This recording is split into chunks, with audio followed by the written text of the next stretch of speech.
Hello everyone, how's it going? Dr. Incompetent here, and let's play some Dungeon Crawl Stone Soup here in 2022 with our Minotaur Berserker in this Complete Beginner's Guide. Episode 8, my goodness. You know, I really only intended to go about 5 episodes, but I had some people ask for seeing this character go further so you could understand how to handle deeper content, and I'm having a lot of fun playing this character, so why not? And let's go deeper, let's see what we can do. And, you know, we may die, we may not. Let's roll.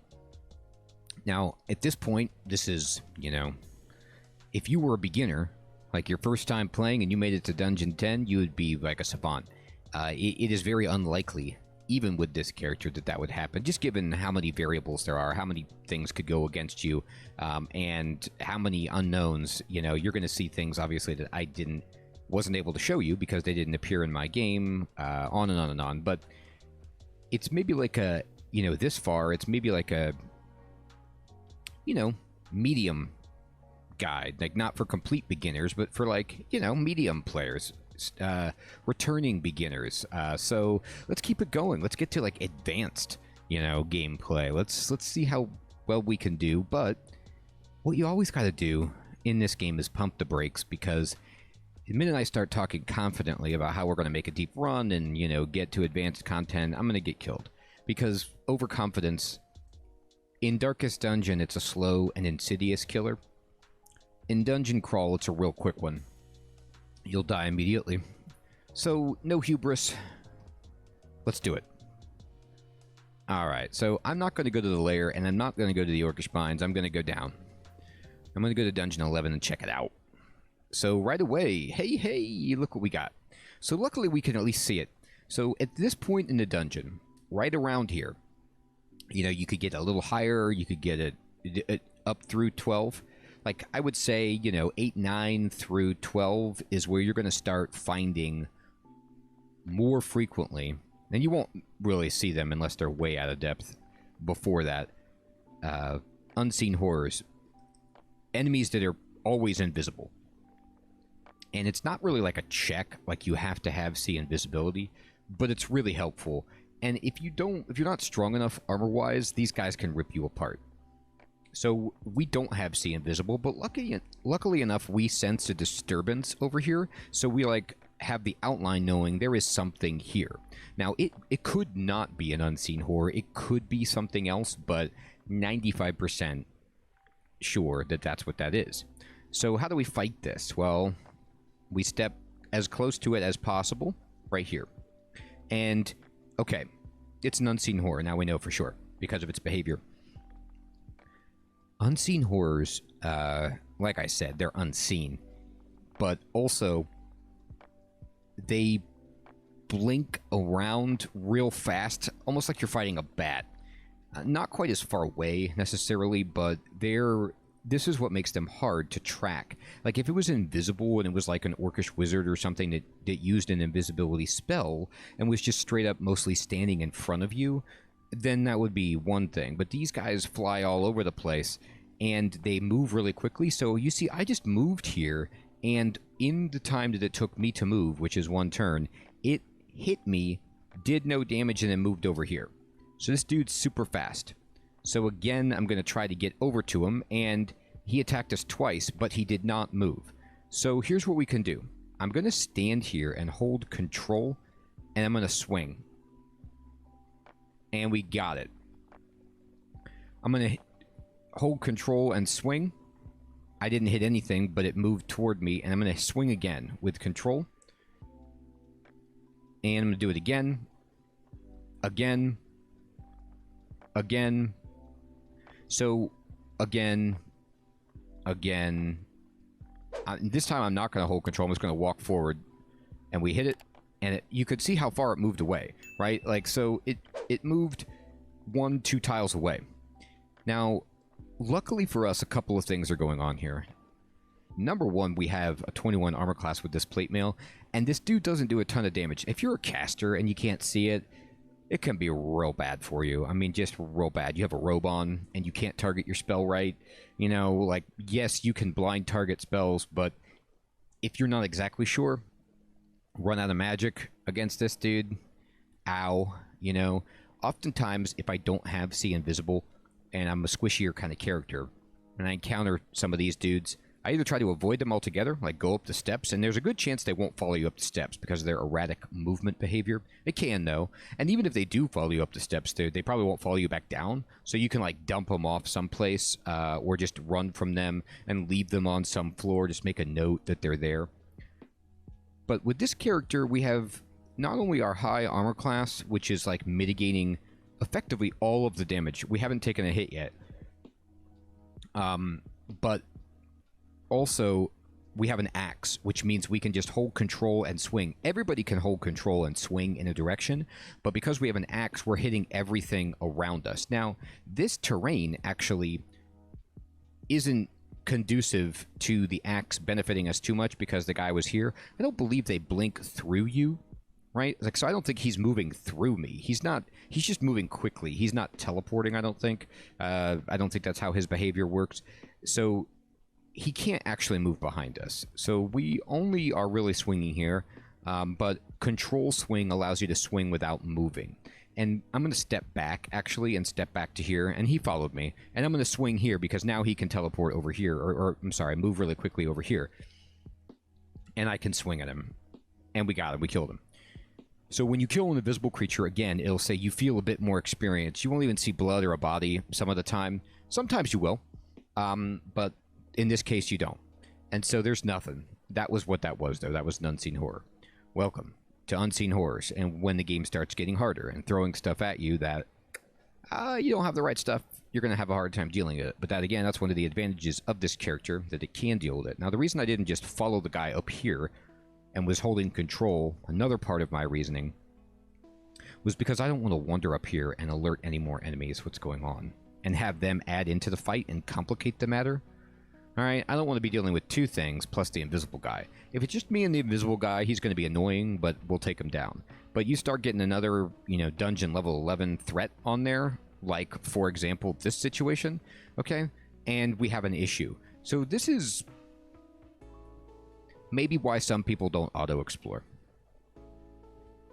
I always auto-explore, but there are great arguments to be made for the more deliberate player who doesn't do it.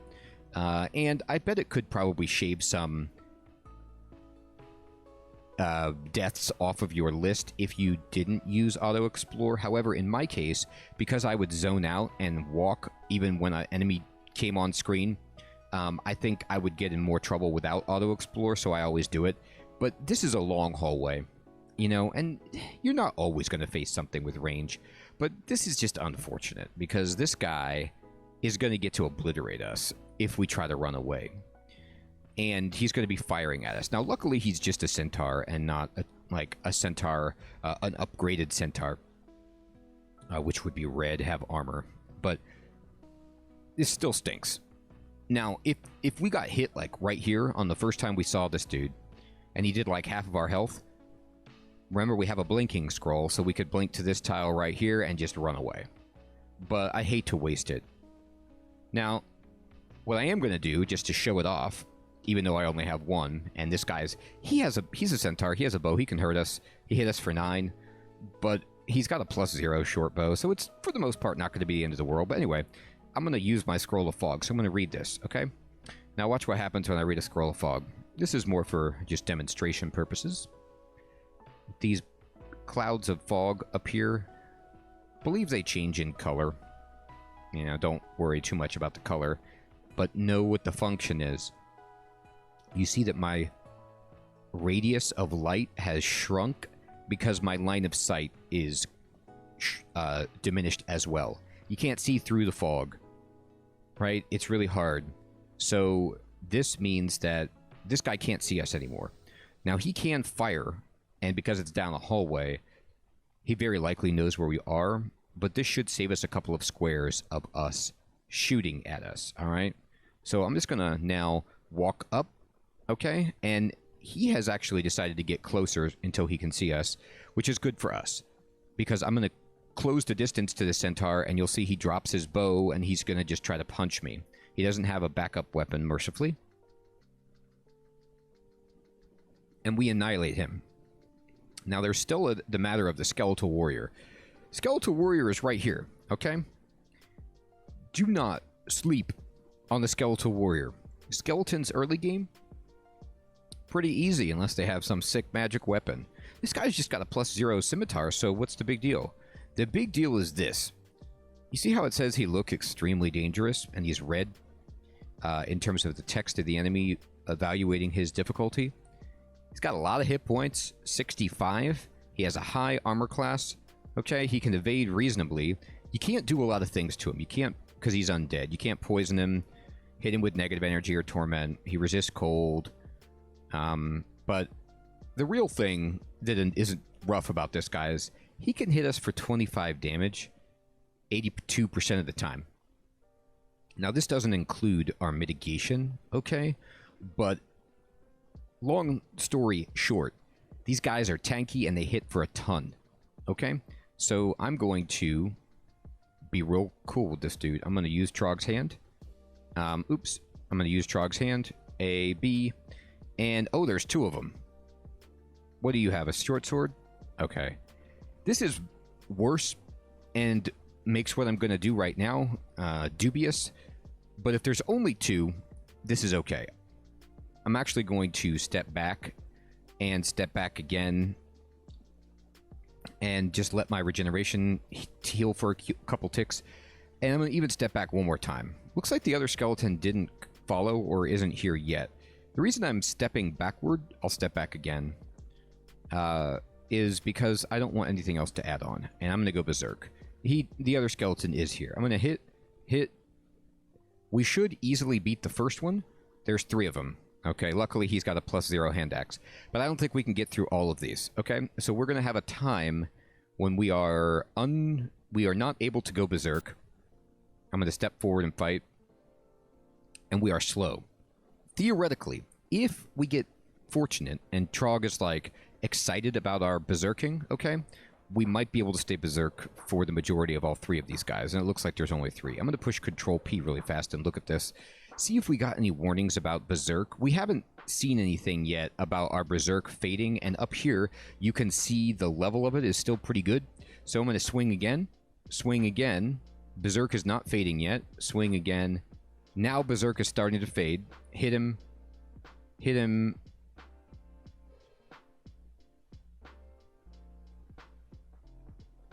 Okay, we killed him. And you can see here it says you feel the power of Trog as your rage grows. So we got like an extra moment with our berserk, but it's going to wear off real quick. And we got 1, 2, 3. Okay, so we got some good hits in there. So with 1 berserk, all right, we were able to tear through 2 skeletal warriors, which are red level enemies, and get to the 3rd. But this is when things get dangerous, okay? We're slowed. We have the anti-berserk debuff, so we can't even drink a potion of like berserk or something like that at this point. And we have some options. We could blink away if it gets real bad. We could teleport, but it's a very ill-advised because we haven't explored the floor enough. So what do? What I would do, what I'm going to do in this spot, is I'm going to drink a potion of might. Okay, he hit us. And I'm going to swing, and we're just going to take it nice and slow. We're not going to hold down the button. You hold down the button against an enemy in this, and you're just going to swing until it's dead, and then you're going to keep moving until you run into this wall up here if you hold down the up arrow. And most likely what's going to happen is you're going to die. You got to be real careful. Swing one swing at a time, because as soon as our health goes much lower than this, we have to completely reevaluate. Swing. All right, we took another hit. This is okay. Swing. We took a hit, but he took a hit. Swing. Again, we just traded hits. I'll swing one more time.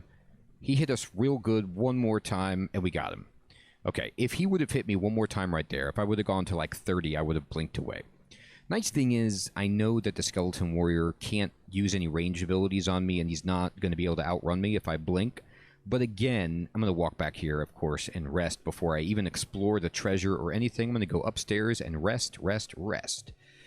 we got to stay alive. We got to get that Berserk debuff off. We got to get slow off. And they didn't have good weapons anyway. All these guys have are the weapons that they were carrying. So, good. So that's Berserk. That's Berserk going through 3 red enemies, but it's also showing you that Berserk doesn't last forever. And especially against like a tanky enemy like that, it's going to run out.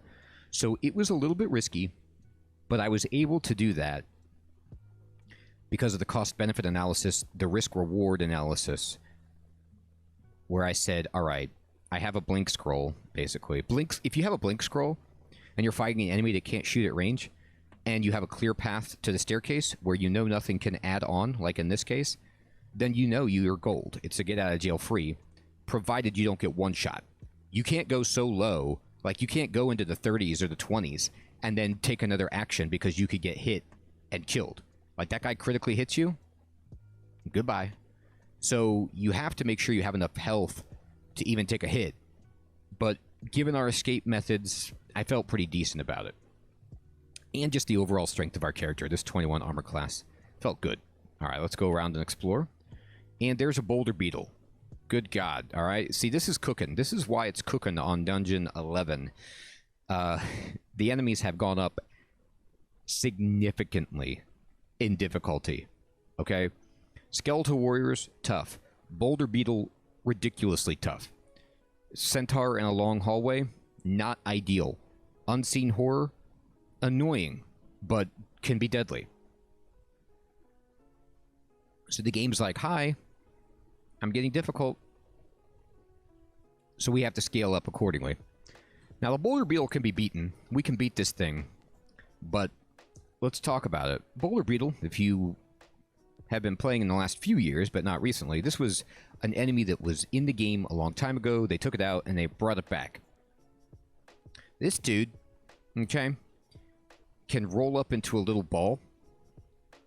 And if you see that happen, run. Seek cover. Because he's going to roll at you and hit you with his rolling body for a ton of damage. A ton. And his rolling is not fair. It can go around a corner. His maneuvering with the roll is ridiculous. So look at this guy.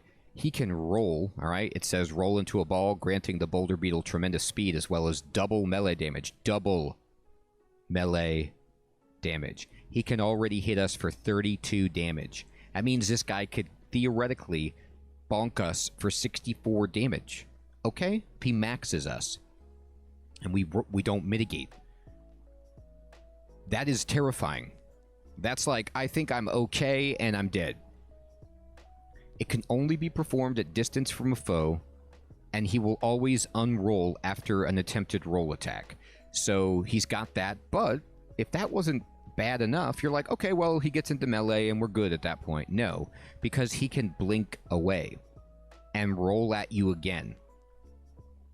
Now, there's a bit of a wind-up on the rolling, but immediately I'm going to step down, okay, so he can't see me. Step down again. I'm going to diagonally step here. I'm going to step here, here, and there he is, right there.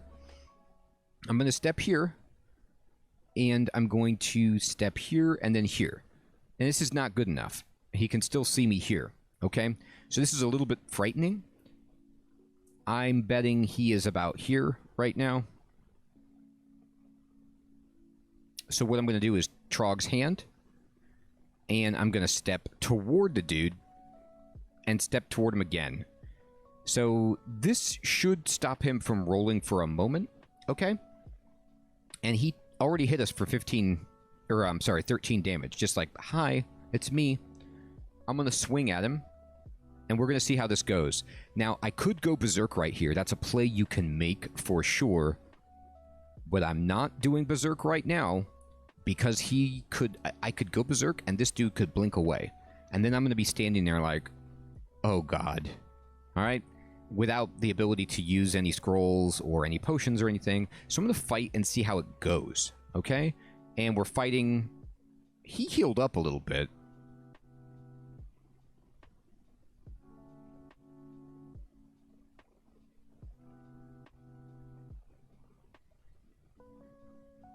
Yeah, okay. So his just natural regeneration is pretty steep. So sometimes this bar on the bottom is a little wonky, a little bit misleading, all right? And when we missed, he got a little bit of a regeneration effect. But then once we hit him again, you see like his bar goes from like, you know, looking like it's 80% green to like 50%. So it's not always a great indicator. You just kind of have to have it's pretty good, all right? And we're going to keep fighting. We got him down lower. Got him. Okay. So that is a very challenging enemy. Trog's Hand again. I bet you didn't think that I would use Trog's Hand as much as I do. I didn't used to use it that much. Now I use it all the time. True, it precludes me a lot of the time from some of the higher level Trog abilities, but honestly, just having Trog's Hand of Berserk is so much that I'm fine with that. I didn't have to go Berserk, which is good. If you can avoid going Berserk, all the better, because then if some other enemy adds on and like you kill the Boulder Beetle but you're low and then some other dude wants to come in, you have the opportunity to go Berserk to get that extra push you need to survive. But also, that guy is just annoying. Luckily, he didn't bounce away from us, okay? So he just decided not to do that, and that was very fortunate for us. I tried to fight him in the best area possible, so I brought him down here to eliminate his line of sight, because if he could see you from far away, dimes to donuts, he's going to start rolling up and getting at you. I try to put as many kind of like corners and things between us, and then get him in a tight spot so he can't get too far away from me, so that even if he does blink away, I can cross the distance and try to get to him real quick. So you want to get him in some kind of hallway situation where there's a lot of twists and turns, but not a big open space or not a long chasm of a hallway, because ouch. All right, and look at that. See that centaur? I'm just walking around, and that's even with Auto Explore, even with the game stopping automatically when we see him. This guy saw us as we moved and got to rip off 2 shots at us. How's that? Now, if that was a bigger centaur, it'd be even worse. Plus, he moves really fast because he's a centaur. So I'm just going to back away and step around this corner, so he has to be here before he can see us again. I'm pushing S, and oh, he even took the shortcut to us, which is great. So we'll just swing, and he'll drop his bow, and he's a joke without the bow to us, to this character. He's still strong, all right? And we got a scroll of Identify, and it's a bunch of yaks. A bunch of yaks is a party for us. Check out our skills. What are we training? We're still training dodging, and we're training evocations. If you look at my evasion, it's gone up slightly from, I think it was 8 before, and now it's 9, so that's good. So we just get a little bit more chance to dodge, okay? And our wands are bigger. I'm going to just step back into... Oh, dear God. Oh, you see what happened. I didn't even think that that was an open tile. This dude came here to here and is rolling. So I was going to step into this hallway to easily kill these yaks. And then this. So there's nothing good I can do here except get blasted. So I'm going to push Trog's Hand. And he's on me. And I'm going to go Berserk. And I'm going to swing. And he, of course, blinked away. Last time he didn't, right? This time he did. And I'm going to just... Actually, this is good. This is good. Okay. So he moved away. And we're not Berserk and we're slow, but it's yaks. And yaks are going to block the hallway so he can't get to us. So we can just wait for a moment. And we're still regenerating. And yaks are not hard. Like, we will kill them. You see the Boulder Beetle's way up here, but he's getting blocked. He cannot get through all these dudes with his roll. So what this means is we can just kill time killing yaks. And let our slow wear away. These guys are not strong enough to beat us, okay? They'll do a little bit of damage, but we're okay. We're okay. We're okay. Okay, now we have a decision. Which is, we're slowed and we still can't go berserk. What do we want to do? I'm going to actually not kill this guy. I'm going to walk away. And I'm going to try to use this guy as a shield as much as I can. He's going to get hits on me because I'm slow, okay? But you can see it says here he gores me, but he does no damage. These guys with our armor at this point aren't hurting us that much, okay? So that's good. So I'm just going to pull this fight away from where the Boulder Beetle was so that that can't happen to us because it would be catastrophic. I don't see the Boulder Beetle right now. And I have explored this whole area down here, luckily, so nobody's going to add on. So I am going to kill this guy, and we're no longer slowed, but we can't go berserk. And I'm going to get to a good place and rest. Okay. So this way, if the Boulder Beetle came to me here, I would be fine fighting him in these circumstances. So let's go real slow. I'm not auto-exploring now. I am moving on my own. And I'm going to go fight that beetle because I know he's there, and I want to take him out while I'm at full with everything rolling.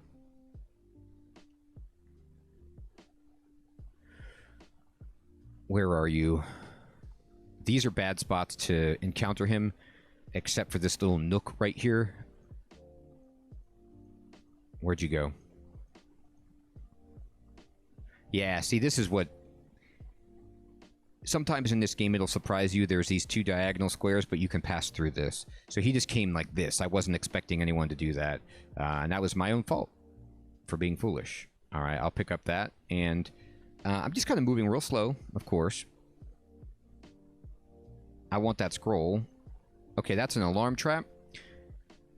That means if anybody walks on that, like the Boulder Beetle, it will alert and make a big loud noise and alert all the enemies around here. Now I'm going to step up. He's rolling, and he's going to keep rolling, and he's going to roll around and hit us, okay? And that stinks. I am going to Trog's hand, and you'll see that I'm around a corner. I'm going to push S, and he still rolled around, okay? But he missed us. We got real lucky right here. He completely missed us. And because he attacked, he's out of his ball, and we will attack, attack, attack, attack, attack. And he did blink away, okay? But that's okay. We're going to roll around. I'm going to go back over here.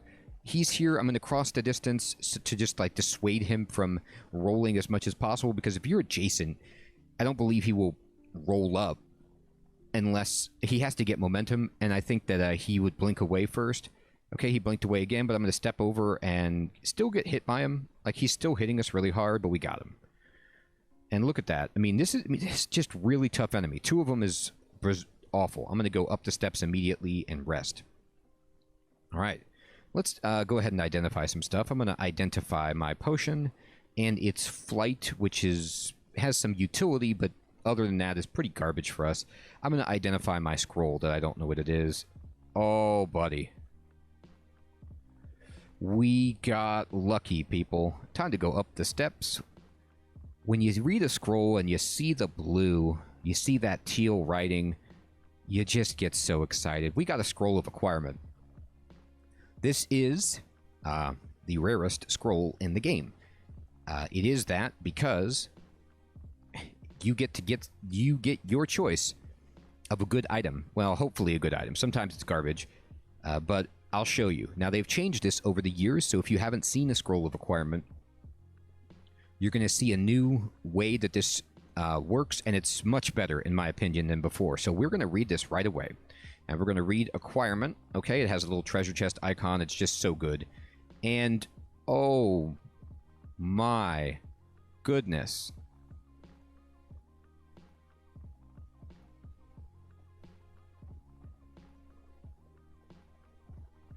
Okay. So check out what we got here. We have our choice of any of these items. Any of these four, you get to pick. If you don't want to choose right now, you can push escape, okay, and not use the scroll, and you still have it. But when you use it again, you will get the same choices.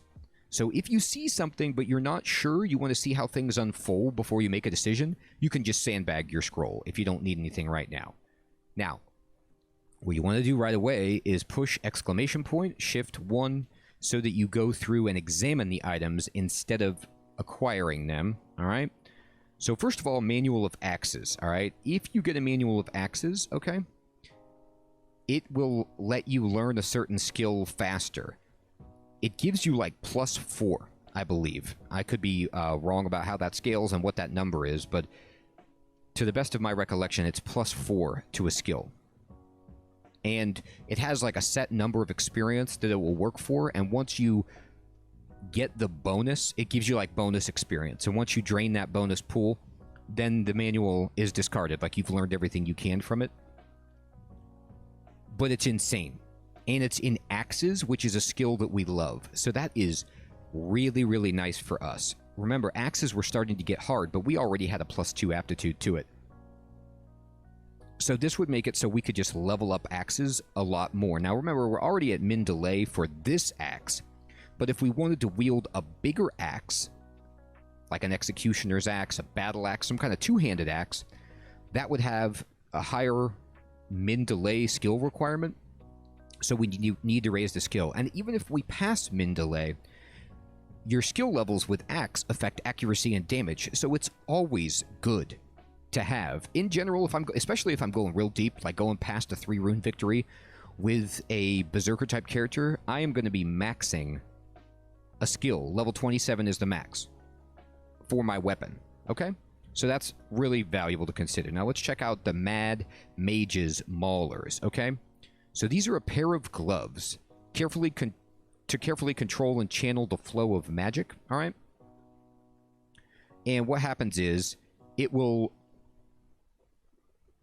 empowers the wearer's blows with all of their magic, okay? And it causes the wearer's magical reserves to regenerate more quickly, but it gives us -3 intelligence, all right? So it will raise our armor class because our gloves are +2, but these are +3, all right? It will give us infuse and regenerate, but I have to make sure. This is a new item, okay? I've never seen this ability. This is something that has added in this version. And I don't play the trunk, so I don't get exposed to these kind of like new things until they unveil. And it can be a lot of runs before you actually see it in the wild. I don't know if this works with Trog. I don't know if Trog will accept this. I'm thinking that if Trog wasn't cool with this, that it would show up as red or gray, and I couldn't select it. But it's not, and so I'm thinking that Trog would be okay with us hitting things with our magic. But I want to check that really fast. Okay, I'm back. I just poked over at the DCSS Reddit because I couldn't find anything. I'm sorry, the DCSS Discord, because I couldn't find anything online about it, and specifically. So, yes, you can use this with Trog, and this would show up as red. If I couldn't, even in this acquirement screen, I do believe. So I'm actually going to take this because I've never gotten it. However, having 1 intelligence is very bad. So I'm not sure I can pull it off. But let's talk about the other options. So this ring gives you +4 armor class, which is insane, okay? And +7 intelligence, which would be nice if I wanted to counterbalance that, but I can't obviously do it, given the fact that I can't take both. I can only take one. And 924 gold is a lot of gold. That's a lot of gold, but it's, you don't know if you're going to find something good in the shop, and so it's a gamble. The manual of axes is very tempting, but I'm already pretty good with axes, and I've already got axes reasonably high, and I want to just see how this works. From what I understand, this infusion ability will let me just unload all of my mana points into the first melee attack I do. So I'll just destroy something, theoretically. So I'm going to take it. And I'm just going to go to acquire, and I put it, and then it does give you this screen. So even if you accidentally click something, it will let you confirm, and I say yes. And I'm going to get this, okay? So I'm going to equip these things. I will not die if I equip this, okay? And go to 1 intelligence. It's just bad. If I go to 0 intelligence, you used to die in this game if that would happen. You don't anymore, but you will get, like, severe penalties. Awful penalties that you don't want. So if anything drains my intelligence, I have to take this off right away, okay? So I just am trying this primarily for magic. I mean, for science. You'll see that my armor class did go up, and I want to see how much damage we can do. So I'm going to run around and try to fight something, okay? We got a scroll, and I'm going to look around. There's a helmet, which would be great, except we can't wear it because we have horns. And look at this. Okay, it's time to bail. Dungeon 11 is getting too saucy for us right now. That 7-headed Hydra is Monstrous. Okay. Now, this two-headed ogre, though, I believe I can take. But I'm going to walk back, and the problem with the ogre is I would have to fight the Hydra next, and all I have is, like, a scimitar or a whip of flaming. No, I have a +5 Morning Star, actually. That would be fine. My skill in maces is 10, you know, so I would be fine hitting it with that. But I'd rather not. But I'm also going to get real greedy because I want to see how this goes. I'm going to walk, walk, walk. Now, there is a possibility that this dude will shave off. Probably not. But I'm going to see. Nah, the Hydra's with us for the long haul. Alright, we're going to go down this hallway then. And I am going to... Trog's Hand. And I'm going to swing. Now, I just want to see how much damage I can do. Alright, I just used all of my magic. It says right here.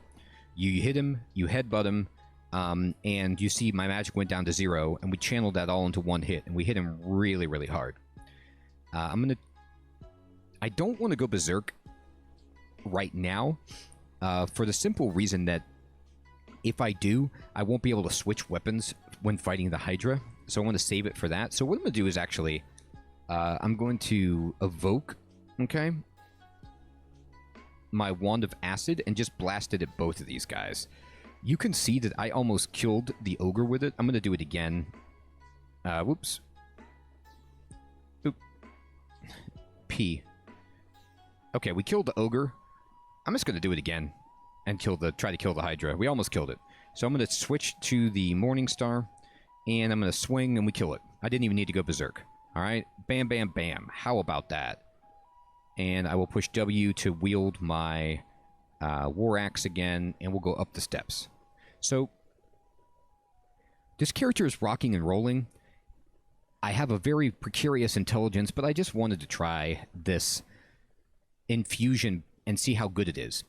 I have 10 magic points. I think you use it, you swing, you use all of your magic, and then... you have to get your magic points back to use it again, but you can just like come up the steps, rest, and then go back down, and every first hit you have will be tremendous until you regenerate your magic. So it's a great like front-loaded hit, and it'll be really interesting to experiment how this works with Trog. It's my first time ever using it, and it's exciting.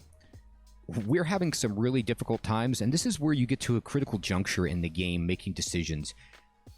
The short version is this. If the floor of the dungeon is just too hard, there's too many enemies that you're not prepared for, that your character build is not going to take, you pivot. You go to the lair, or you go to the Orcish Mines and you see how you do there. Right now we're doing okay, but if it gets worse, I'm going to go to the Orcish Mines. All right? Everyone, thank you so much for watching. I hope this is useful. Take care.